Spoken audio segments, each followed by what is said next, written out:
Muy buenos días, queridos estudiantes. Espero se encuentren bien, resguardados en su casa y saliendo lo menos posible, cumpliendo con las disposiciones presidenciales.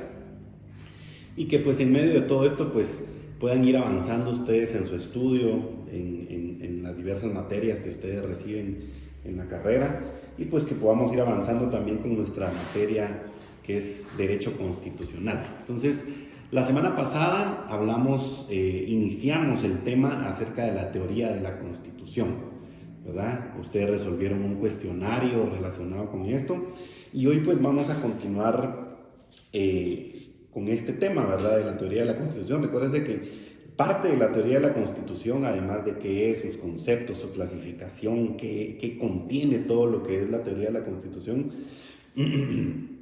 parte de ese tema es los distintos tipos de constituciones que existen. Vimos su estructura la semana pasada y hoy vamos a abordar un poco el tema de la clasificación de las constituciones. Cómo se clasifican las constituciones y qué es lo que determina esa clasificación de cada constitución. Entonces vamos a empezar diciendo que la Constitución o las constituciones tienen varias clasificaciones, ¿sí? Son por lo menos 5 clasificaciones de constituciones. En primer lugar, tenemos una primera clasificación, ¿sí? Que son constituciones racional normativa, constitución histórico-tradicional y constitución sociológica. Esa es la primera constitución, dependiendo de la forma como se interprete, ¿verdad? Cómo se estudie, cómo se conciba la Constitución.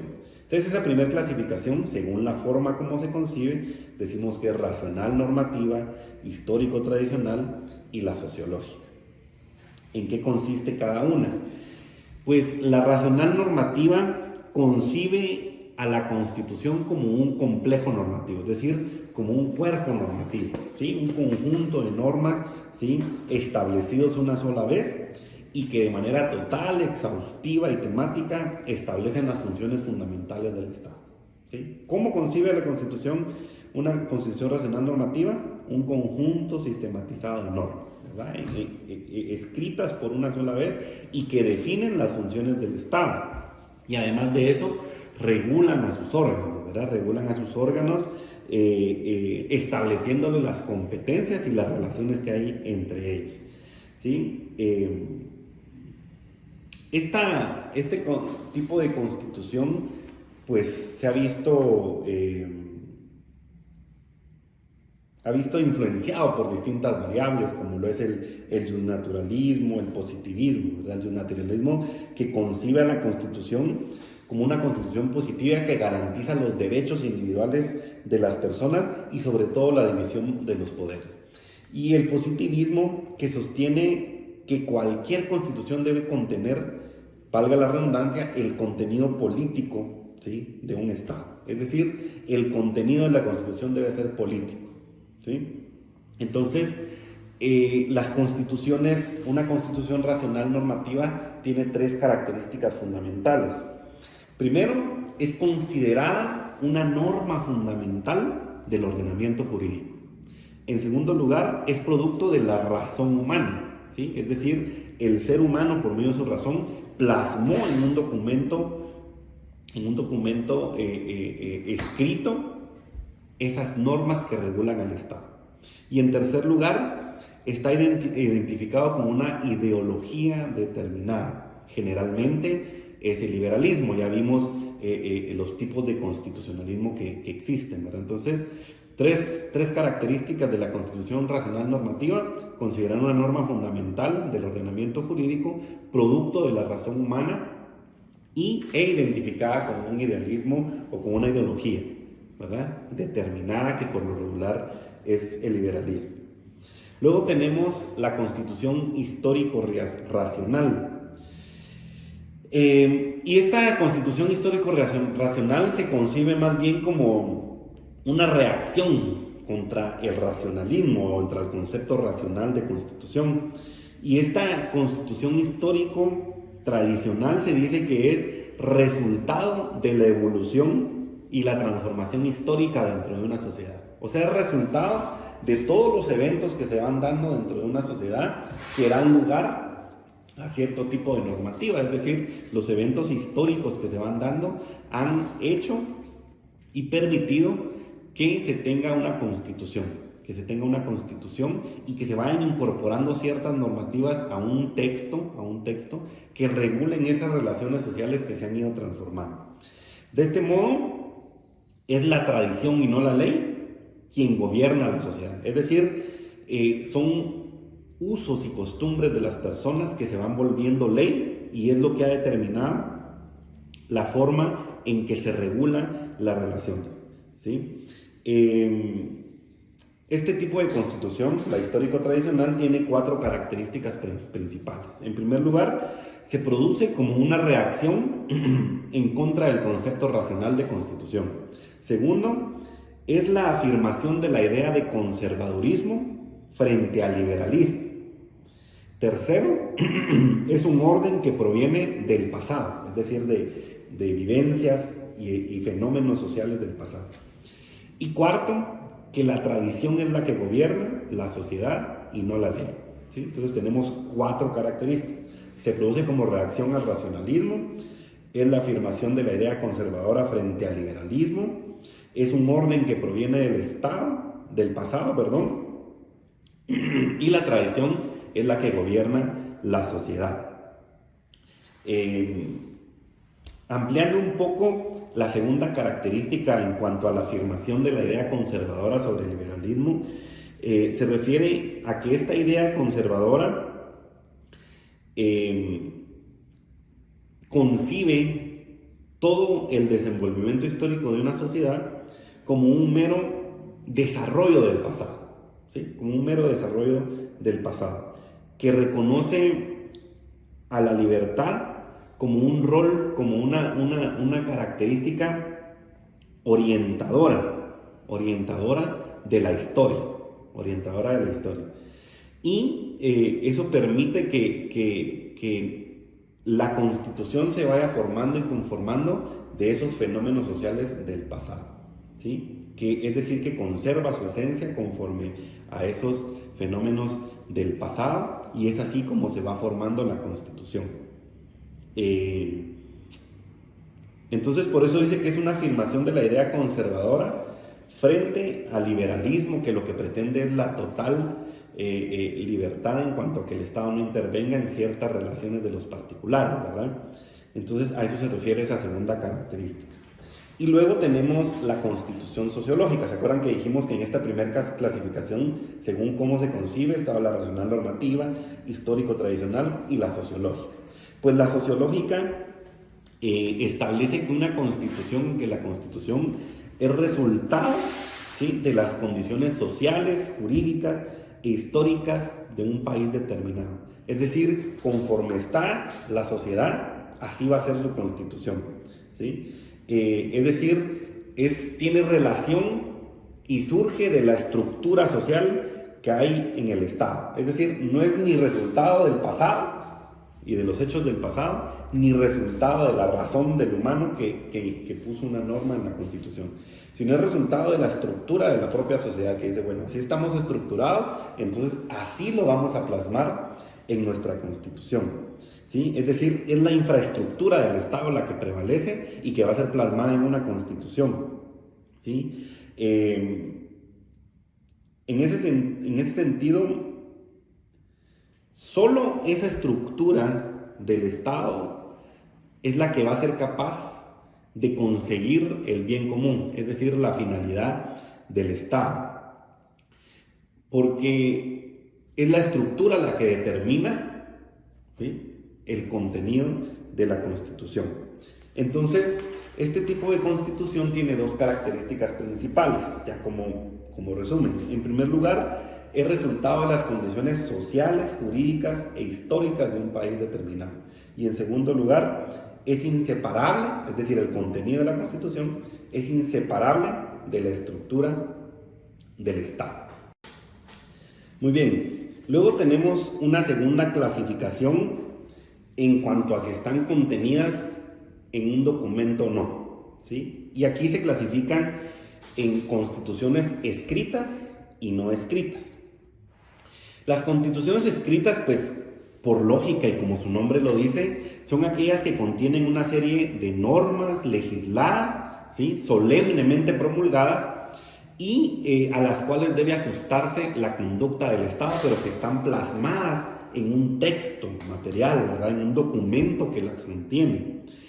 Y las no escritas se refiere a aquellas normas que se encuentran dispersas o que son consuetudinarias. ¿A qué me refiero a esto? Que son derivados de usos o costumbres de la sociedad, o que son varias normas que están dispersas pero que se toman como fundamentales y se aplican dentro del Estado, ¿sí? Carecen de un texto, ¿sí?, concreto, y están integradas por varias leyes que conforman esa constitución, varias leyes, costumbres, usos, prácticas que han surgido dentro del desarrollo de la sociedad, ¿sí?, y que contienen en sí todo un sistema de preceptos para guiar la vida del Estado. Es decir, no están en un texto legislado y promulgado solemnemente como la Constitución escrita, sino que pueden ser varias leyes dispersas, costumbres, hábitos, pero que sirven para guiar el quehacer del Estado, para determinar sus funciones, ¿verdad? Entonces tenemos aquí la segunda clasificación, constituciones escritas y no escritas. Entonces, luego tenemos, según su posibilidad de reforma. Según su posibilidad de reforma, las constituciones se clasifican en constituciones flexibles, constituciones rígidas y constituciones mixtas. Este tema ya más o menos lo habíamos abordado cuando vimos los principios constitucionales, ¿verdad? Entonces, en cuanto a la posibilidad de reforma, constituciones flexibles, rígidas y mixtas. ¿Qué es una constitución flexible? Una constitución flexible es aquella cuyas normas constitucionales pueden ser modificadas por el órgano legislativo ordinario, ¿sí?, de la misma manera que las demás leyes ordinarias, ¿verdad? Entonces, repito, constitución flexible es aquella cuyas normas constitucionales pueden ser reformadas por el órgano legislativo ordinario, al igual que el resto de normas. Esa es una constitución flexible. Es decir, no necesita un órgano temporal y superior para poder ser modificado. Luego, por otro lado, tenemos las constituciones rígidas. La constitución rígida es aquella cuyas normas constitucionales, ¿sí?, están colocadas fuera del alcance del organismo legislativo ordinario. Es decir, deben ser reformadas o modificadas por un órgano superior, que en este caso es la Asamblea Nacional Constituyente. Únicamente ellos pueden modificar una constitución rígida. ¿Sí? Entonces, ¿qué es una constitución rígida? Repito, es aquella cuyas normas constitucionales no pueden ser modificadas por el órgano legislativo ordinario, sino únicamente por un órgano superior, creado temporalmente y específicamente para ese efecto. En el caso de Guatemala, la Asamblea Nacional Constituyente, ¿sí? Es decir, no se puede modificar mediante una ley común, ¿sí?, como una ley ordinaria, ni por el mismo procedimiento, ¿sí? Tiene un procedimiento especial y distinto a las demás leyes para ser reformada constitucionalmente. Y por último tenemos las constituciones mixtas, ¿sí?, que son aquellas constituciones cuyas normas se pueden reformar una parte por el órgano legislativo ordinario y otra parte, ¿sí?, debe ser modificada y únicamente puede ser modificada por un órgano superior, es decir, una Asamblea Nacional Constituyente. En el caso de Guatemala, pues ya habíamos analizado que nuestra constitución política es mixta, ¿sí?, es mixta. Entonces tenemos clasificación según su posibilidad de reforma, constituciones flexibles, rígidas y mixtas. Luego tenemos una cuarta clasificación. Recuérdense que llevamos 3 clasificaciones. Primera, según su concepción, racional normativa, constitución histórico-tradicional y constitución sociológica. Según si están contenidas en un documento o no, constituciones escritas y constituciones no escritas. Según su posibilidad de reforma, constituciones flexibles, rígidas y mixtas. Y vamos con la cuarta clasificación, que es según su extensión, en cuanto a su extensión. Y aquí tenemos las constituciones desarrolladas y sumarias, desarrolladas y sumarias. Las constituciones desarrolladas son aquellas que, además de exponer los fundamentos de la organización política del Estado, ¿sí?, toman en cuenta disposiciones relativas a otras materias, con el objeto de afianzar, ¿sí?, de afianzar el sistema y asegurar su funcionamiento. Es decir, la Constitución desarrollada no se limite únicamente a establecer esta es la estructura del Estado y punto. No, sino que entra a regular otras materias. Por ejemplo, nuestra Constitución Política de la República de Guatemala, pues ya vimos que tiene una parte dogmática, una parte práctica, ¿verdad?, el preámbulo, pero la parte dogmática establece ciertos principios, ¿verdad?, ciertos principios, derechos individuales, sociales, y la parte práctica viene a desarrollar la estructura del Estado. Pero además de eso, nuestra Constitución vemos que también desarrolla una parte orgánica, me olvidó mencionar la parte dogmática, orgánica y práctica. Entonces, la parte orgánica, ¿sí?, a esa parte orgánica le antecede una parte de la Constitución que establece muchos derechos y desarrolla varios temas, además de la estructura del Estado. ¿Sí? Por ejemplo, derechos laborales, derechos individuales, derechos sociales, derechos de familia, derechos relacionados con la propiedad privada, derechos relacionados con los pueblos indígenas, y así podríamos mencionar varios, y además de eso establece garantías constitucionales ya en la parte práctica, ¿verdad?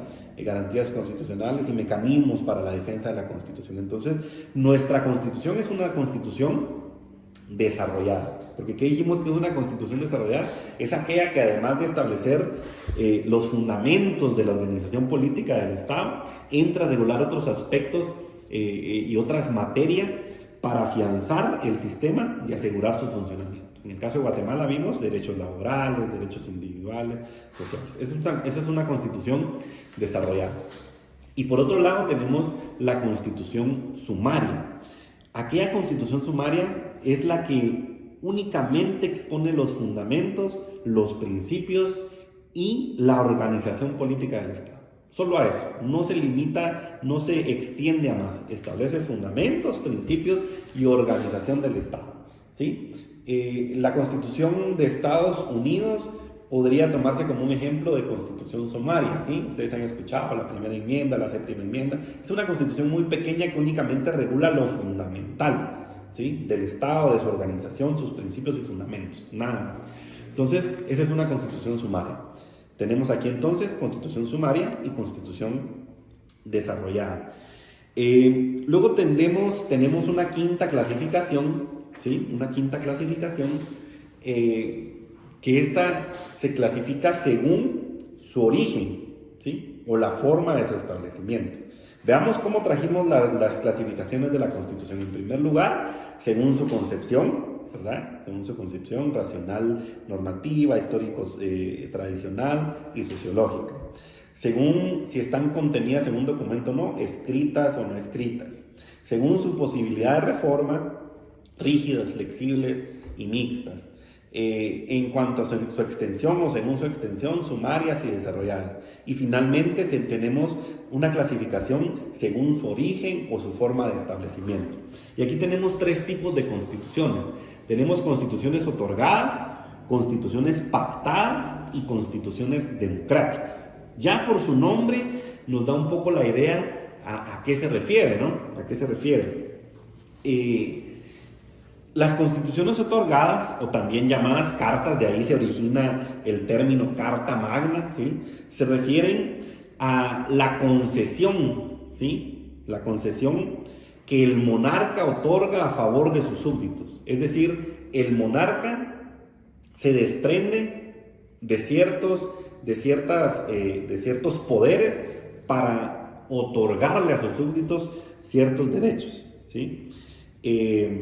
Entonces, ya para definir lo que es una constitución otorgada, es aquella que se refiere a una concesión del monarca a favor de sus súbditos, ¿sí?, en virtud de la cual este monarca se desprende voluntariamente de ciertos poderes que son absolutos para consignarlos en una ley, ¿sí?, para consignarlos en una ley a la que él también consiente someterse a ella. Es decir, él acepta someterse a ella también, Por ejemplo, el monarca otorgó una carta de derechos a los súbditos para establecer que a partir de ese momento cada quien podía ser dueño de su tierra, ¿sí? De su tierra que estaba trabajando, y que sus hijos les iban a pertenecer, ya no eran posesión del rey y se los podía quitar cuando él quisiera. Entonces él se desprende de ciertos poderes absolutos que él tenía y acepta también someterse a esa carta que él otorgó, ¿sí? Que él otorgó. Y se le llama Carta Magna porque está emitida o tiene su origen en un monarca, en un gobernante, ¿verdad? Luego tenemos las constituciones pactadas. Es decir, la constitución otorgada es un acto bilateral, ¿verdad? Porque el rey decide darle esos derechos, ¿sí? Pero la constitución pactada, estas nacen derivado de un contrato celebrado entre el rey, ¿sí? Entre el rey o monarca y su pueblo, ¿sí? Y su pueblo, en la que se establecen ciertos derechos y se establece una relación bilateral entre gobernados y gobernantes, tomada con base a mutuas voluntades. Entonces, ¿qué es una constitución pactada? Es aquella que se deriva o viene como resultado de un contrato celebrado entre el rey y el pueblo, en la que se establecen ciertos derechos como una relación, derechos y obligaciones como una relación bilateral, ¿verdad? Recuerden que ustedes tienen que ir construyendo sus definiciones con base a la exposición del tema, ¿verdad? Estamos acostumbrados un poco a que les dicte, porque yo prefiero hacerlo así para asegurar que ustedes tengan el concepto claro, pero obviamente estas circunstancias nos tienen que ayudar a alcanzar un buen nivel de percepción de nuestras clases. Ese es el nivel universitario en el que ustedes escuchan la cátedra, y van haciendo sus apuntes para determinar ustedes sus definiciones. Aquí pues yo se las estoy dando también un poco, pero ustedes tienen que ir haciendo sus apuntes.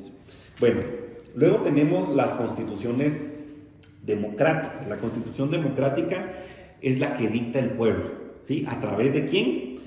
A través de los representantes que el propio pueblo ha electo para ese fin, ¿sí? Y lo hace obviamente en el ejercicio de su facultad soberana, como poder constituyente, originario. ¿Se acuerdan que vimos eso? Entonces, ¿qué es una constitución democrática? Es aquella que dicta el pueblo en ejercicio de su poder soberano por medio de los representantes integrados en un poder constituyente. En el caso de Guatemala, una Asamblea Nacional Constituyente, ¿sí? Y obviamente estas constituciones democráticas se caracterizan porque son documentos solemnes, ¿sí? Que limitan el poder público, establecen derechos individuales, derechos sociales, y establecen también una garantía respecto a la libertad del ser humano. En el caso de nuestra constitución, pues tenemos una constitución democrática, ¿sí? Entonces, ¿qué es una constitución democrática? Es aquella que dicta el pueblo en ejercicio de su poder soberano, ¿sí? De su poder soberano, a través de sus representantes constituidos o integrados en un poder constituyente, ¿de acuerdo? Entonces ahí tenemos las 5 clasificaciones de las constituciones. ¿Qué tipos de constituciones existen? Según su concepción, según si están contenidas en un documento o no, según su posibilidad de reforma, según su extensión y según su origen o forma de establecimiento. Y ahí concluimos entonces el tema de la clasificación de las constituciones. La constitución, ¿sí?, dentro de todo Estado, ¿sí?, debe de tener un rol dinámico en el sentido de que se tiene que ir acoplando a las necesidades, a las realidades de la sociedad. Y por eso es que una constitución necesita cambiar, ¿sí?, cambiar para poder adaptarse a esos fenómenos políticos y sociales que se van dando. Y para eso se establecen ciertos cambios que pueden existir dentro de un Estado, dentro de una sociedad, a los cuales la Constitución puede adaptarse, ¿sí? En primer lugar, la reforma constitucional, ¿sí? Es la primera forma en la que la Constitución puede adaptarse a esos cambios. En segundo lugar, la interpretación constitucional, es decir, cómo se interpreta la norma hoy, conforme a la realidad que estamos viviendo, porque no se puede interpretar igual que hace 50 años, ¿verdad?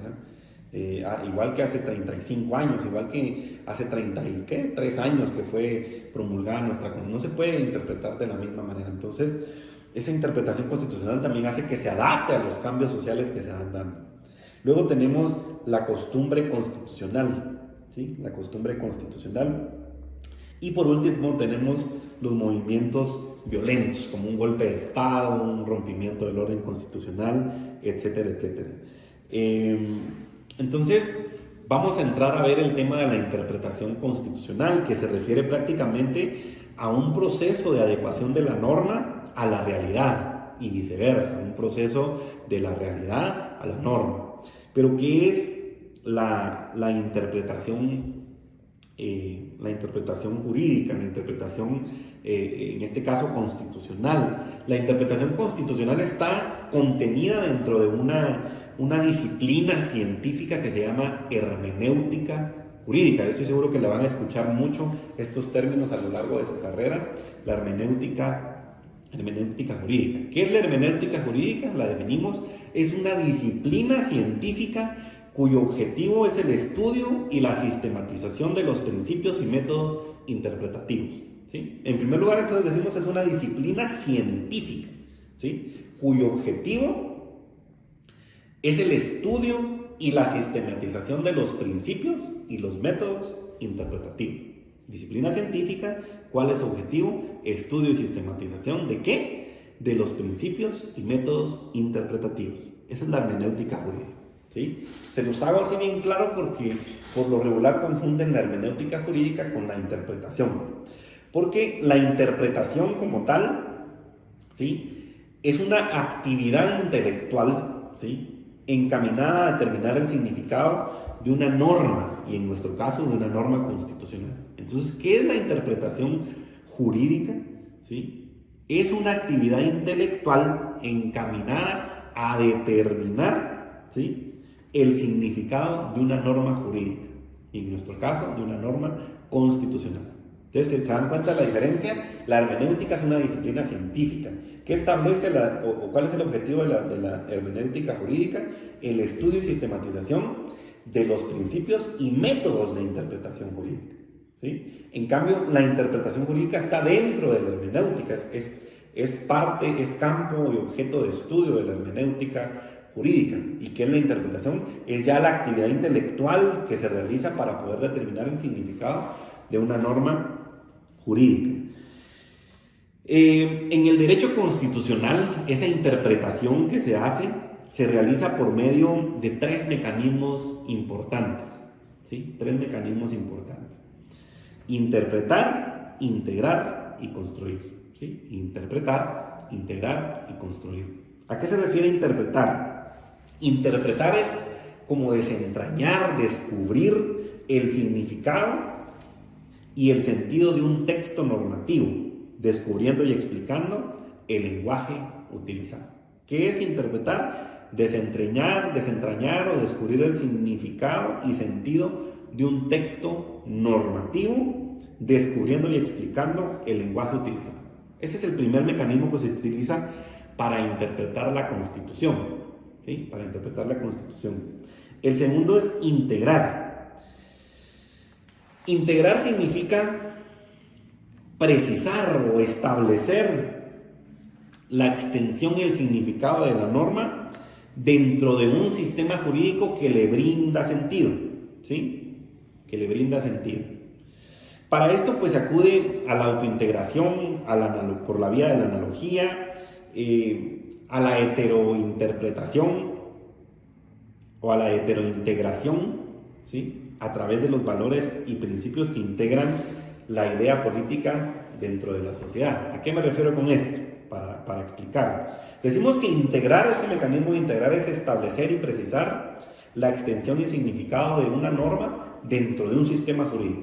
¿Cómo lo hacemos? Por analogía, comparándolo con otros casos similares, comparándolo con otras normas similares y también a través de la heterointegración, que se refiere a comparar esta norma, ¿sí?, por medio de los valores y principios establecidos en la Constitución. Es decir, se interpreta una norma constitucional en el mecanismo de integrar, pero no como una norma sola que establece algo, sino se interpreta tomando en cuenta la integración de todo el conjunto normativo al que está integrado, ¿sí? Integramos e interpretamos la Constitución como un todo, y de hecho vamos a ver que es uno de los principios de interpretación, que la Constitución se tiene que interpretar como un todo normativo.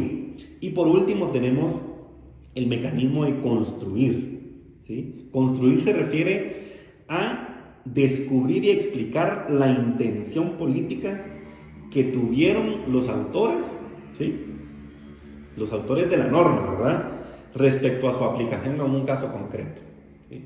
Es descubrir, ¿verdad?, descubrir cuál fue la intención del autor al poner esa norma para que fuera aplicada a un caso concreto. Entonces tenemos los tres mecanismos que sirven para interpretar el derecho constitucional o la norma constitucional: interpretar, integrar y construir. Y aquí pues les dejo como tarea que ustedes lean también el artículo 10 de la ley del organismo judicial. Ahí vamos a ampliar un poco el tema de la forma como se interpreta la norma en Guatemala, el artículo 10. Muy bien. También este tema de la interpretación pues tiene ciertas reglas o principios que deben observarse para poder realizar esa actividad intelectual de descubrir el sentido de una norma. Muchos autores pues ponen varias reglas o lo llaman principios. Nosotros vamos a analizar los 7 que aparecen acá en el libro, en el texto. Y el primero de ellos es el fin de la Constitución, ¿sí? Este se refiere a que la Constitución, la interpretación que se realice, debe de prevalecer el sentido teleológico de la Constitución, es decir, su finalidad, ¿sí? En el caso de la Constitución de Guatemala, nosotros, si ustedes lo leen desde el preámbulo de nuestra Constitución, dice, afirmando la primacía de la persona humana como sujeto y fin del orden social, ¿sí? Y además de eso, en el artículo 1, por ejemplo, dice: el Estado de Guatemala se organiza para proteger a la persona y a la familia. Su fin supremo es la realización del bien común. Entonces, esta primera regla del fin supremo de la Constitución se refiere a que la interpretación que se haga de la Constitución debe de atender siempre al fin supremo de la Constitución contenido en sus artículos, ¿verdad? Es decir, la protección y la garantía de la persona humana para alcanzar el bien común. Entonces, para realizar la interpretación, decimos, debe de tenerse en cuenta el fin supremo de la Constitución. Primera regla, ¿verdad? La segunda regla es la interpretación amplia o extensiva, ¿sí? Esta interpretación amplia o extensiva se refiere a que la Constitución debe ser interpretada con un criterio amplio, liberal y práctico, nunca estrecho, limitado o restrictivo, ¿sí? Esto se refiere a que las normas de la Constitución deben ser interpretadas de manera tal que los derechos y garantías que expresa la propia Constitución sean aplicadas con la mayor amplitud posible. Por ejemplo, en nuestra Constitución tenemos el artículo 3, que establece el derecho a la vida, y dice: el Estado garantiza y protege la vida humana desde su concepción, así como la integridad y seguridad de la persona, ¿sí? Eso se refiere, si nosotros realizamos una interpretación extensiva de este artículo, se refiere a que simplemente el Estado protege la vida desde su concepción. No está hablando si se da en condiciones de viabilidad, si la concepción fue producto de una relación normal o de una violación. Simplemente protege la vida, y así lo interpretamos, ¿verdad? Así lo interpretamos. Restringirlo sería decir, no, es que pues, va a proteger la vida, pero si no fue producto de una violación, o va a proteger la vida si el óvulo con el esperma sí tiene condiciones de viabilidad, ¿verdad? Entonces, si no. Si vemos que el feto trae ya problemas, pues entonces no la protege. No, la Constitución protege la vida en todo su contenido, ¿sí? En toda su expresión. Y esa es una interpretación extensiva. ¿Esto para qué? Para no limitar ni restringir las garantías y los derechos individuales de las personas y de los ciudadanos. Entonces, primer regla, fin supremo de la Constitución. Segunda regla de la interpretación, interpretación amplia y extensiva. Tercer regla de la interpretación, sentido de las palabras de la Constitución. Esto se refiere a que al interpretar la Constitución, las palabras que emplea la Constitución deben de comprenderse en su sentido más general y común, a menos que el propio legislador, el propio constituyente, haya plasmado por escrito un sentido técnico o científico. ¿A qué se refiere esto? Bueno, el sentido general y común del término concepción, pues todos sabemos, es cuando un esperma entra en un óvulo y se concibe la vida. Entonces, pero si nos vamos ya a términos científicos, podríamos encontrar muchos elementos, ¿verdad? Entonces, la Constitución, la interpretación constitucional debe realizarse con el sentido común y general, ¿sí?, que se tiene de las palabras. A eso se refiere la regla del sentido de las palabras de la Constitución. Y pues ahí lo van a ver ustedes también en el artículo 10 que les dije que analizaran como tarea, ¿verdad? Ahí también habla un poco de ello. Cuarta regla, la Constitución como un todo orgánico. La Constitución como un todo orgánico se refiere a que al interpretar la Constitución no se pueden interpretar las normas aisladamente, sino debe interpretarse cada parte con armonía de las partes restantes de la Constitución, ¿sí? Y que siempre debe de preferirse la interpretación o la conclusión que se saque que armonice las normas y no aquella que ponga en pugna las normas constitucionales. Entonces, aquí se refiere la regla de que la Constitución debe interpretarse como un todo orgánico, a que la Constitución, como se llama la regla, constituye un todo orgánico y que no pueden interpretarse normas aisladamente sin ponerlas o sin determinarse la armonía de una parte de ellas con el resto de partes de la Constitución. Y que siempre se va a preferir aquella interpretación que ponga en armonía las normas y no aquella que las ponga en pugna, ¿sí? Al respecto, pues la Corte de Constitucionalidad se ha referido en diversas sentencias. Voy a hacer yo mención a una, que es la que aparece acá en el libro, y que la Corte de Constitucionalidad ha dicho: parte del principio hermenéutico, ustedes ya saben que es la hermenéutica, de que la Constitución debe interpretarse como un conjunto armónico, es el significado de que cada parte debe determinarse en forma acorde a las restantes, que ninguna disposición debe ser considerada aisladamente y que debe preferirse la conclusión que armonice y no la que coloque en pugna a las distintas cláusulas del texto, ¿sí? Se refiere a eso. Entonces, Constitución como un todo armónico. Quinta regla, la Constitución como un instrumento de gobierno permanente. Voy a hacer una recapitulación de las reglas. Vimos, primera regla, fin supremo de la Constitución. Segunda regla, interpretación amplia o extensiva. Tercera regla, sentido de las palabras de la Constitución. Cuarta regla, la Constitución como un todo armónico. Y la quinta regla es la Constitución como instrumento de gobierno permanente.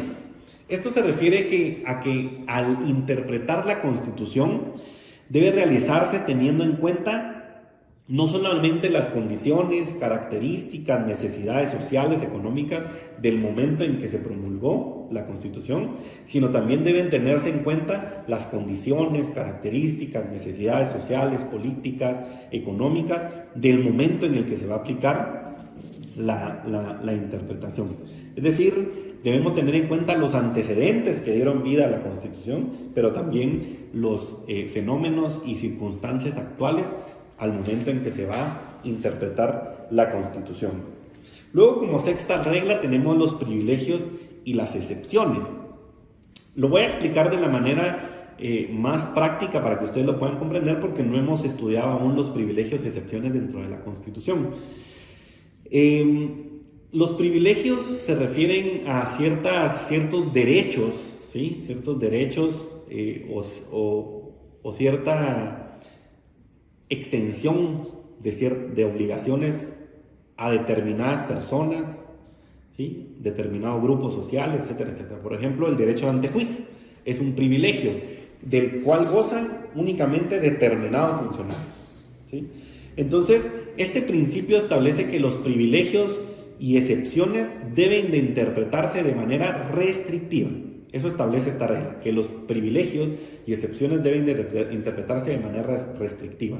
Eso quiere decir entonces que, por ejemplo, el privilegio del antejuicio, ¿sí? La prerrogativa del antejuicio, de la cual gozan ciertos funcionarios como los diputados, por ejemplo, la inmunidad que le llaman, debe interpretarse restrictivamente, es decir, lo más limitado posible. Eso quiere decir que yo al interpretar el derecho de antejuicio que tiene un diputado, lo voy a interpretar de forma tan limitada que no puede interpretarse que tiene más derechos que los que ya están escritos en la propia Constitución. Por ejemplo, el diputado goza de inmunidad, goza del derecho de antejuicio, pero eso no le faculta para no respetar las disposiciones presidenciales que se han emitido en este estado de calamidad. Y hemos visto varios casos, ¿verdad? De diputados que fuera del toque de queda andan en sus vehículos en estado de ebriedad. Entonces, algunos de ellos han hecho alusión a su derecho de antejuicio. Pero entonces ahí vemos que debe interpretarse ese privilegio dentro de la Constitución de manera restrictiva, ¿sí? De manera restrictiva. Porque ese derecho de antejuicio no le faculta para no respetar ciertas normas, ¿verdad? De igual manera, ciertas excepciones en materia tributaria, ¿verdad? Que tienen ciertos grupos sociales o ciertas circunstancias específicas o ciertos hechos generadores. Entonces, ahora, ¿por qué debe de hacerse una interpretación restrictiva? Esto porque por lo regular los privilegios y las excepciones causan cierto malestar dentro de la comunidad y dentro de la sociedad. Entonces, por eso debe interpretarse de manera restrictiva. Y por último, como última regla, tenemos la presunción de constitucionalidad. Presunción de constitucionalidad. Esta regla se refiere a que todos los actos de los poderes públicos, legislativo, ejecutivo, judicial, se presumen constitucionales o se presume que fueron realizados dentro de las facultades constitucionales que se les otorga a cada uno de estos órganos. Es por ello que los jueces deben presumir que los poderes públicos, los actos realizados por cualquiera de los poderes públicos, fueron realizados en cumplimiento de sus funciones constitucionales, hasta que no se demuestre lo contrario. Es parecido un poco al principio de presunción de inocencia en penal, ¿verdad? Esta presunción de constitucionalidad va enfocada a los poderes públicos, ¿sí? El principio de presunción de inocencia va enfocada a la persona. La presunción de constitucionalidad va enfocada a los poderes públicos, que se presume que todos los actos realizados fueron realizados conforme a sus facultades hasta que no se demuestre lo contrario. Por ejemplo, cualquier ley emitida por el organismo legislativo se presume que fue emitida con base en sus funciones y facultades y tomando en cuenta el marco normativo que establece la Constitución. Ello hasta que no se demuestre lo contrario. Es decir, yo planteo una inconstitucionalidad de una ley y si se demuestra que no, pues ahí se va a determinar, ¿verdad? Pero el principio es la presunción de constitucionalidad. Entonces, repasemos las 7 reglas de interpretación. Fin supremo de la Constitución, interpretación amplia o extensiva, sentido de las palabras de la Constitución, la Constitución como un todo orgánico, la Constitución como un instrumento de gobierno permanente, los privilegios y excepciones y la presunción de constitucionalidad. Y ahí tenemos nosotros las 7 reglas de interpretación constitucional. Bien, ¿se recuerdan ustedes que dijimos que la hermenéutica jurídica es aquella que es una disciplina científica que tiene por objeto el estudio y sistematización ¿de qué? De los principios o reglas que ya vimos y los métodos de la interpretación jurídica, ¿sí? De la interpretación jurídica. Entonces vamos a ver cuáles son los métodos de interpretación. Esto seguramente ustedes ya lo vieron un poco en su curso de Derecho Penal o en su curso de Introducción al Derecho, porque ahí se ve un poco esto, y las formas de interpretación que se pueden hacer, ¿verdad? Entonces, las interpretaciones o la interpretación constitucional se puede hacer según varios aspectos. En primer lugar, según la fuente, ¿sí? Según los métodos empleados, según la amplitud y eficiencia, según los antecedentes, ¿verdad? Vamos a ver estos distintos tipos o formas de interpretar y la clasificación que existe dentro de cada uno de ellos, que como les digo ya un poco ustedes la conocen porque la han estudiado en otras materias. Entonces, tenemos en primer lugar según la fuente. ¿Qué tipos de interpretación existen según la fuente? Interpretación auténtica, doctrinaria y judicial. La interpretación auténtica. ¿A qué se refiere la interpretación auténtica? Es aquella interpretación que proviene del órgano que la Constitución le confiere dicha facultad, ¿sí? En ese sentido, pues decimos que la interpretación auténtica la puede hacer el propio legislador, es decir, que el propio legislador haya dejado en la Constitución una interpretación de un artículo específico o la función que le compete al órgano asignado por la propia Constitución para realizarlo, ¿no? En este caso, la Corte de Constitucionalidad, ¿verdad? La Corte de Constitucionalidad. Entonces, ¿qué es la interpretación auténtica? Es aquella que proviene del órgano al que la Constitución le confiere dicha facultad. Y si quieren, para no hacernos bolas, lo vamos a dejar ahí, sin tomar en cuenta la que ya está, aquella interpretación que puede estar ya dentro de la norma. Entonces, la interpretación auténtica decimos que es aquella realizada por el órgano facultado por la propia Constitución para realizar dicha tarea. En el caso de Guatemala, sería la Corte de Constitucionalidad. Luego tenemos, según su fuente, como decíamos, la interpretación doctrinaria. ¿Qué es la interpretación doctrinaria? La que realizan los juristas, estudiosos del derecho, al analizar el contenido de las normas, y también se refiere aquí a la jurisprudencia de los tribunales, ¿sí? A la jurisprudencia de los tribunales, fallos, contestes en un mismo sentido que se vuelven jurisprudencia, ¿verdad?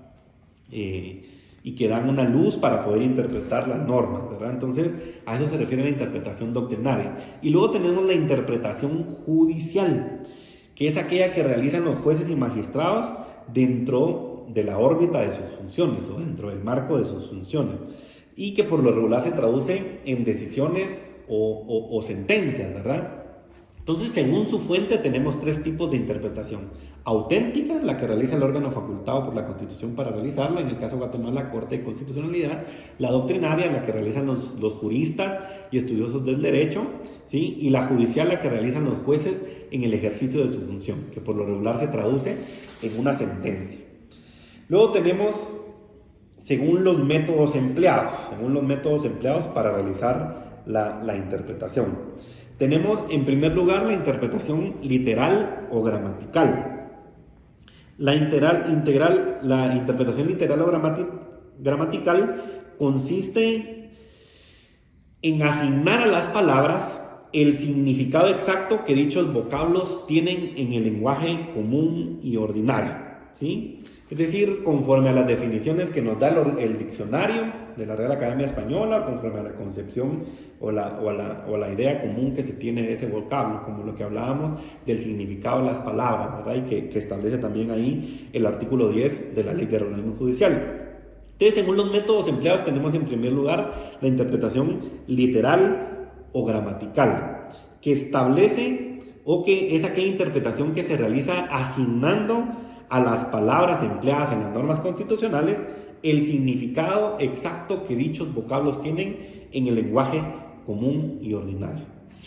Por otro lado, tenemos la interpretación sistemática. Esta se refiere a la comparación que se hace de determinada norma con el texto de la Constitución, ¿sí? Considerando el texto de la Constitución como un todo.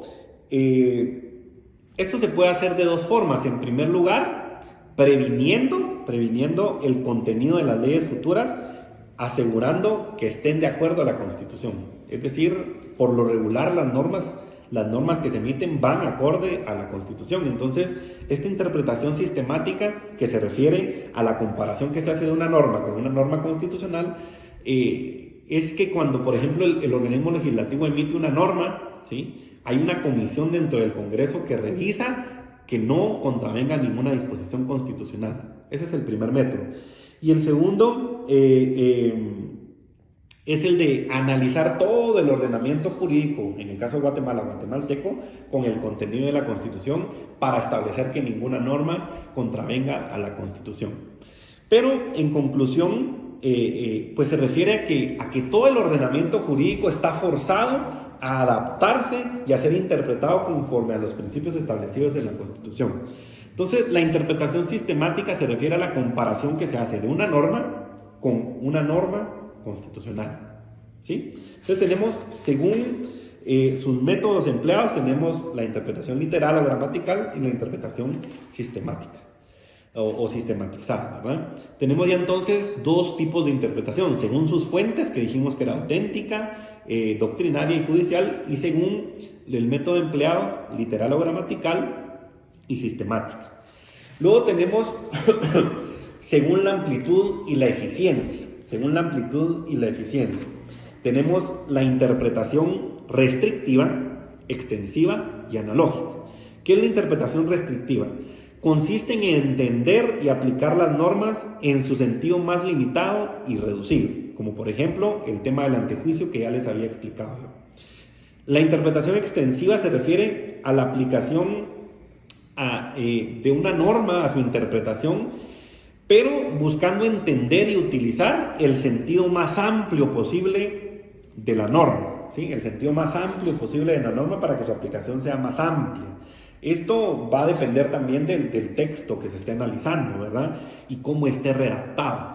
Pero entonces la interpretación extensiva se refiere a que nosotros vamos a analizar, a interpretar una norma con un campo de aplicación más amplio, con la mayor amplitud posible, ¿verdad? Luego tenemos la interpretación analógica. Esta se refiere a que para interpretar se va a establecer la semejanza de un caso cubierto por una norma con otro caso que no está determinado en la norma, ¿sí? Para proceder a establecer cuál es el criterio que la norma enfoca o cuál es el criterio que debe aplicarse. Entonces tenemos, según su amplitud y extensión, tenemos interpretación restrictiva, ¿sí? Que se refiere a entender y aplicar las normas en su sentido más limitado o reducido. Interpretación extensiva, que se refiere a interpretar, entender y utilizar la norma en el sentido más amplio posible. Y la interpretación analógica, que se refiere a que el intérprete va a comparar un caso que no está regulado por la norma con otro caso que sí esté regulado para determinar cuál es el sentido que debe de darse, ¿sí? Entonces tenemos ya, según su fuente, interpretación auténtica, judicial y doctrinaria, según sus métodos, interpretación literal o gramatical y sistemática, según su amplitud y eficiencia tenemos interpretación restrictiva, extensiva y analógica. Ahí ya vamos encaminados en el tema de los métodos de interpretación. Y luego tenemos la interpretación según sus antecedentes. Tenemos la interpretación histórica, que se refiere, o que es aquella interpretación que consiste en indagar los antecedentes históricos de la norma constitucional para entender su significado, para determinar su espíritu. Y aquí pues vamos a analizar nosotros circunstancias sociales, circunstancias políticas, circunstancias sociológicas, circunstancias culturales que pudieran haber en el desarrollo histórico de una norma, ¿verdad? Entonces, la interpretación histórica se refiere a indagar los antecedentes históricos de la norma constitucional para desentrañar o para entender su espíritu o su significado. Luego tenemos la interpretación política. La interpretación política es la que se realiza haciendo énfasis en los valores o sentido político de la Constitución, ¿sí? Esto porque toda Constitución implica la preponderancia de un determinado régimen político. En el caso de Guatemala, el Estado de Guatemala es un Estado democrático, republicano, ¿verdad? Y además de eso, también aquí entraría un poco la ideología política que va plasmada en la Constitución, ¿verdad? Inicialmente, pues, tema que ya vimos, el constitucionalismo, ¿verdad? Si es liberal, si es social, si es de derecha, si es de izquierda. Todos esos aspectos son los que se van viendo ahí en la interpretación política. Entonces, resumiendo, la interpretación política es aquella que hace énfasis en los valores o sentido político contenido en la Constitución. Luego tenemos la interpretación evolutiva. La interpretación evolutiva se refiere a que se hace una interpretación de la Constitución tomando en cuenta las circunstancias cambiantes del momento. Es decir, aquí no tomamos en cuenta los antecedentes históricos, sino tomamos en cuenta las condiciones socioeconómicas, sociopolíticas que están actualmente y que se prevé que van a haber en un futuro. Es decir, porque la Constitución va evolucionando, las circunstancias van evolucionando. Entonces, la interpretación evolutiva se refiere a que se deben tomar en cuenta para interpretar la Constitución los aspectos sociales, políticos y económicos que se tienen al momento de aplicarla. Y finalmente tenemos la interpretación teleológica o finalista, que se refiere a que en este método se va a tomar como punto de partida la finalidad, ¿sí? La finalidad o los principios que tiene la Constitución, ¿sí? ¿Se acuerdan que una de las reglas era el fin supremo de la Constitución? A esto se refiere la interpretación teleológica o finalista, se refiere a que para interpretarla se va a tomar como base la finalidad de la Constitución, y en este caso, el bien común. Y esos son entonces los métodos de interpretación, ¿sí? Que dijimos según su fuente, interpretación auténtica, doctrinaria y judicial. Según sus métodos empleados, interpretación literal o gramatical, interpretación sistemática. Según su amplitud y eficacia, interpretación restrictiva, extensiva y analógica. Según sus antecedentes, interpretación histórica, interpretación política e interpretación evolutiva teleológica o finalista, ¿verdad? Esos son los métodos de interpretación constitucional, ¿sí? Ahora bien, saliendo ya un poco del tema de la interpretación constitucional, otro aspecto, porque se acuerdan que estamos en el tema, que es el tema macro, teoría de la Constitución, vimos su estructura, vimos su definición, vimos su clasificación, ¿verdad? Vimos su interpretación, reglas de interpretación, métodos de interpretación, ¿verdad? Y ahora, siempre dentro del tema de la teoría constitucional, está también el tema, así como está el de clasificación, interpretación, está el tema de los medios de defensa de la Constitución, ¿sí? Los medios de defensa de la Constitución, ¿qué son los medios de defensa de la Constitución? Lo vamos a definir así rápidamente. Los medios de defensa de la Constitución son todos aquellos instrumentos encaminados a proteger el orden constitucional. Son todos aquellos medios encaminados a proteger el orden constitucional. Y estos medios están contenidos dentro de lo que se llama teoría general de la Constitución, ¿sí? Teoría general de la defensa de la Constitución, que está integrada por los medios de defensa de la Constitución y las garantías constitucionales. ¿Qué es la teoría de la defensa de la Constitución? Esta definición sí apunte. La teoría de la defensa de la Constitución es aquella que está integrada, se las voy a dictar, por todos aquellos instrumentos jurídicos y procesales que se han establecido tanto para conservar la normativa constitucional como para prevenir su violación, reprimir su desconocimiento y lograr la evolución de sus disposiciones, ¿sí? De sus disposiciones. Entonces, ¿qué es la teoría de la defensa de la Constitución? Está integrada por todos aquellos instrumentos jurídicos y procesales que se han establecido tanto para conservar la normativa constitucional como para prevenir su violación y reprimir su desconocimiento y para lograr la evolución de sus disposiciones. Esa es la teoría de la Constitución. Entonces, establece los instrumentos que sirven para defender la Constitución, para que pueda ser aplicable, para que no se pueda alegar desconocimiento de la Constitución, para que la Constitución pueda evolucionar, ¿sí? Evolucionar. La idea central es que la Constitución sea un derecho viviente. Por eso la teoría de la Constitución, como les dije hace un momentito, puede dividirse en dos. los medios de defensa de la Constitución y las garantías constitucionales. Los medios de la defensa de la Constitución o la protección de la Constitución, ¿sí? Y las garantías constitucionales. ¿Cómo se divide entonces la teoría de la defensa de la Constitución?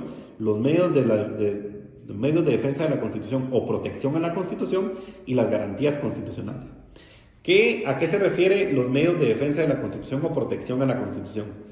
Son todos aquellos instrumentos políticos, económicos, sociales y técnica jurídica que han sido establecidos en normas constitucionales con el propósito de limitar el poder y lograr que sus titulares se sometan a los lineamientos establecidos en la propia Constitución. Entonces, ¿qué es la protección a la Constitución o los medios de defensa de la Constitución?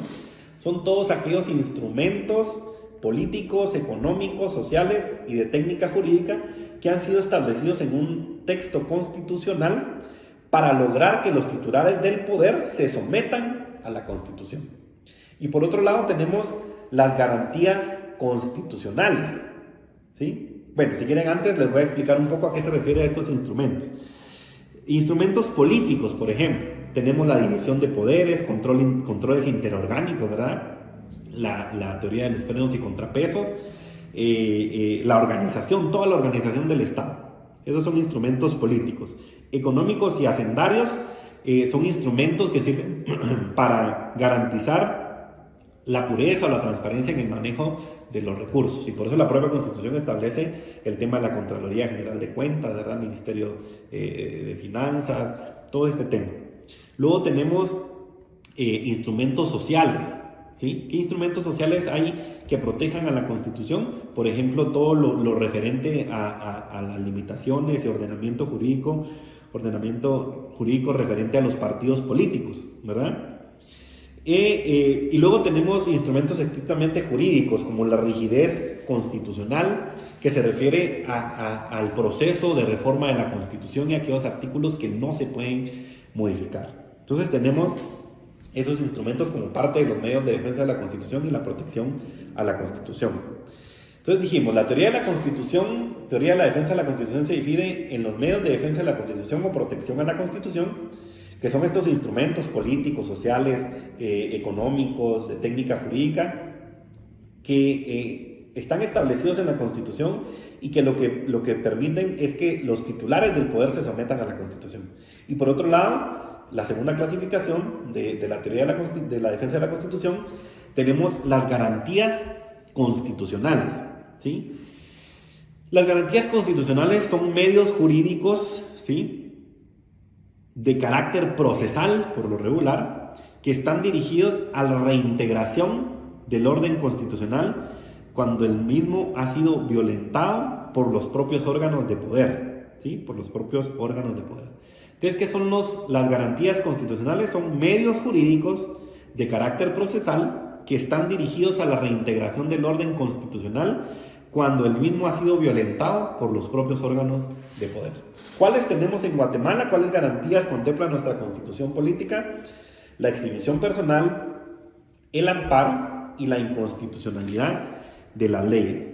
Estos temas, tanto de los medios de las garantías constitucionales como el del tema de la protección a la Constitución, no lo ampliamos más acá porque básicamente es un tema de derecho procesal constitucional, que lo vamos a ver en su momento, o lo van a ver ustedes en su momento cuando reciban ese curso. Entonces, los medios de defensa de la Constitución, la teoría de la defensa de la Constitución, se refiere a esto, a que existen medios de defensa y protección a la Constitución, que son instrumentos políticos, económicos, jurídicos, que permiten que los poderes se sometan a la Constitución, y existen también garantías constitucionales, que son aquellos medios jurídicos que sirven para retomar el orden constitucional cuando ha sido violentado por los propios órganos de poder del Estado. Y ahí finalizamos entonces con el tema de los medios de defensa de la Constitución. Y finalmente, para hoy, vamos a terminar con el tema de la reforma a la Constitución, que ustedes ya más o menos lo saben, más o menos lo hemos platicado, pero hoy lo vamos a profundizar un poquito más, ¿verdad? ¿Qué es una reforma a la Constitución? Apunten ahí esta definición. Es todo cambio o incorporación que se realiza a las normas, instituciones, derechos o garantías contenidos en la Constitución y las leyes que tengan dicha jerarquía, con el fin de actualizar el contenido constitucional a la realidad social, ¿sí?, encontrando su legitimación en la soberanía ejercida por el pueblo, ¿sí? Yo sé que está larga, pero por eso tienen ustedes acá el video para que ustedes lo vayan oyendo pausado. Se los digo un poco más despacio. ¿Qué es una reforma a la Constitución? Es todo cambio o incorporación que se realiza a las normas, instituciones, derechos o garantías contenidos en la Constitución y las leyes que tengan dicha jerarquía, ¿sí? ¿Con qué fin? Con el fin de actualizar su contenido a la realidad social, encontrando su legitimación en la soberanía ejercida por el pueblo. ¿A qué se refiere esto? Bueno, una reforma a la Constitución es todo cambio que le hacemos a los artículos referentes a los derechos, garantías, ¿sí?, con el fin de ¿qué? De actualizar su contenido a la realidad de hoy. ¿Y esto con base en qué? En la soberanía ejercida por nosotros, pueblo, que le delegamos a una Asamblea Nacional Constituyente o que por medio de una consulta popular decimos sí a una reforma constitucional y ahí ejercemos esa soberanía que radica en el pueblo. Esa es una reforma entonces de la Constitución. ¿Quiénes poseen iniciativa para proponer reformas a la Constitución? Vamos al artículo 277 de nuestra Constitución, ¿sí? Artículo 277. Tiene iniciativa para proponer reformas a la Constitución el presidente de la República de Guatemala en Consejo de Ministros, 10 o más diputados al Congreso de la República, la Corte de Constitucionalidad y el pueblo mediante petición dirigida al Congreso de la República por no menos de 5,000 ciudadanos debidamente empadronados por el registro ciudadano. Este tema ya lo habíamos visto, ¿verdad? Entonces, estos son quienes tienen iniciativa para proponer reformas a la Constitución. Pero hay distintos tipos de reformas que se pueden hacer a la Constitución. En primer lugar, tenemos reformas innovadoras. Las reformas innovadoras son las que introducen o suprimen elementos que no existían o que desaparecen de la Constitución. ¿Para qué? Para dar lugar a una institución verdaderamente nueva y original dentro del texto constitucional. Entonces, ¿qué son reformas innovadoras? Son las que incorporan o suprimen elementos que existían en la Constitución o que desaparecen de la Constitución para dar lugar a una institución verdaderamente nueva, original, dentro del texto constitucional. Es una reforma innovadora. Reforma actualizadora de instituciones, ¿sí? ¿A qué se refiere? Se refiere a que es una reforma que permite reforzar el carácter de una institución ya existente dentro de la Constitución o suprimirle elementos que ya no tienen razón de ser por su propia evolución, ¿sí? Por ejemplo, veamos una institución del Estado, ¿verdad? Como por ejemplo la Procuraduría General de la Nación, que en su momento ejercía las funciones que realiza hoy el Ministerio Público también, y que en su momento se reformó la Constitución. ¿Para qué? Para reformar esa institución, suprimirle ciertas cuestiones o agregar ciertos elementos a modo de que fuera actual, ¿verdad? Actual esa institución. Entonces, a eso se refiere una reforma actualizadora de una Constitución. Es decir, no incorpora una institución nueva, ¿sí?, ni novedosa, ni quita elementos, ni pone para incorporar una institución nueva, sino simplemente una institución que ya está dentro de la Constitución, la actualiza, ya sea suprimiéndole elementos o incorporándole nuevos, pero a esa institución nada más, ¿verdad?, a una ya existente.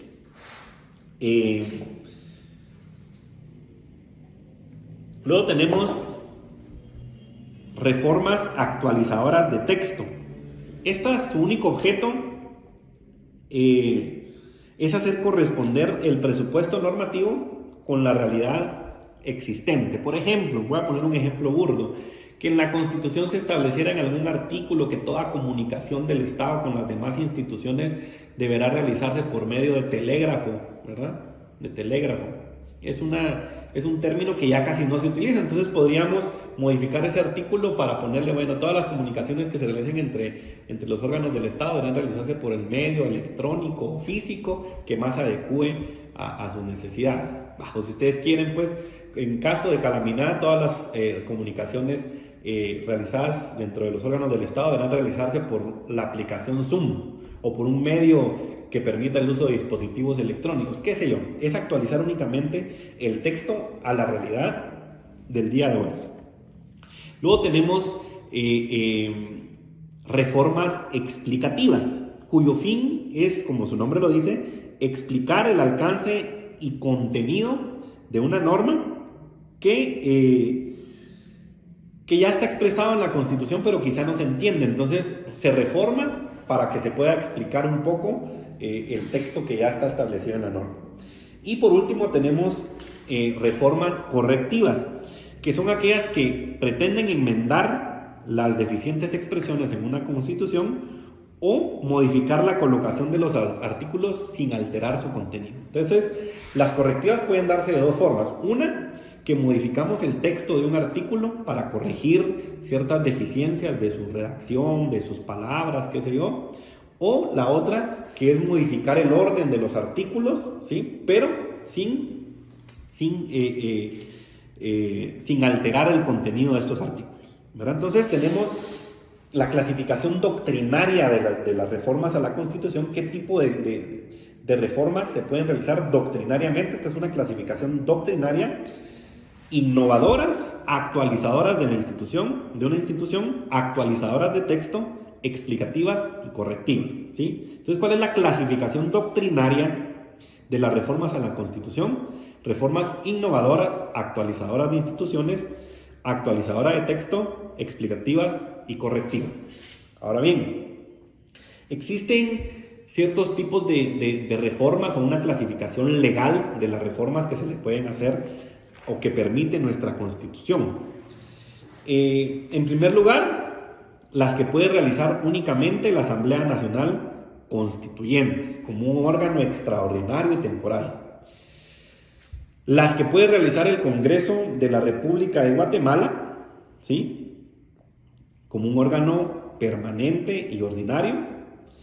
Y, además de eso, vamos a mencionar aquí por exclusión aquellos artículos no reformables o artículos pétreos, ¿sí?, o artículos pétreos. Entonces, ¿cuál es la clasificación legal o qué tipos de reformas permite nuestra Constitución? Las que pueden ser realizadas por la Asamblea Nacional Constituyente, las que pueden ser realizadas por el Congreso de la República de Guatemala y los artículos pétreos o aquellos artículos que no se pueden reformar, ¿sí? Ahora bien, ¿cuáles son los órganos, ¿sí?, cuáles son los órganos que pueden realizar reformas constitucionales? Ya sabemos, ¿verdad? En primer lugar, la Asamblea Nacional Constituyente. ¿Qué es la Asamblea Nacional Constituyente? Un ente colegiado, temporal y extraordinario, conformado exclusivamente para la elaboración de un texto constitucional o para su modificación, ¿sí? Eso es la Asamblea Nacional Constituyente. Entonces, si nosotros vamos al artículo 278 de la Constitución, dice: Asamblea Nacional Constituyente, para reformar este o cualquier artículo de los contenidos en el capítulo 1, título 2 de esta Constitución, es indispensable que el Congreso de la República, con el voto afirmativo de las 2/3 partes de los miembros, convoque a una Asamblea Nacional Constituyente. Entonces, para reformar este artículo o los contenidos en el capítulo 1, título 2 de la Constitución, debe de ser la Asamblea Nacional Constituyente. Luego tenemos el artículo 280. ¿Cuál es el segundo órgano entonces que realiza reformas a la Constitución? El Congreso de la República. Reformas por el Congreso de la República, artículo 280. Para cualquier otra reforma constitucional será necesario que el Congreso de la República la apruebe con el voto afirmativo de las 2/3 partes del total de diputados. Las reformas no entrarán en vigencia ni hasta que sean ratificadas mediante la consulta popular, ¿sí? Entonces, El Congreso de la República, pues obviamente es un órgano ordinario y permanente encargado de emitir leyes, ¿verdad? Leyes. Y el artículo 280 establece cuáles son los artículos que puede reformar el Congreso de la República de Guatemala. Y el 281, pues obviamente establece cuáles son los artículos no reformables, ¿sí? No reformables. Entonces tenemos órganos facultados para realizar las reformas constitucionales, Asamblea Nacional Constituyente, artículo 278, Congreso de la República, artículo 280, y por otro lado tenemos los artículos pétreos o no reformables en el artículo 281. Con eso entonces terminaríamos no el tema de la teoría de la Constitución, sino el contenido del segundo parcial de nuestro curso de Derecho Constitucional, ¿sí? Y vamos a terminar con el tema, dentro de la teoría de la Constitución, con el tema de la suspensión de garantías, que es un tema actual y que estamos viviendo. Y es un tema que ustedes van a analizar, entonces por favor vean ahí en las actividades que vamos a tener, ahí voy a ponerle una actividad que ustedes tienen que realizar, es una actividad bien sencilla y que ustedes van a analizar ciertas disposiciones presidenciales que hoy han sido, no hoy en esta fecha, sino que actualmente han sido emitidas por el gobierno de la República de Guatemala. Entonces, queridos estudiantes, esa es la clase del día de hoy. Por favor, analicen bien los conceptos que se dan,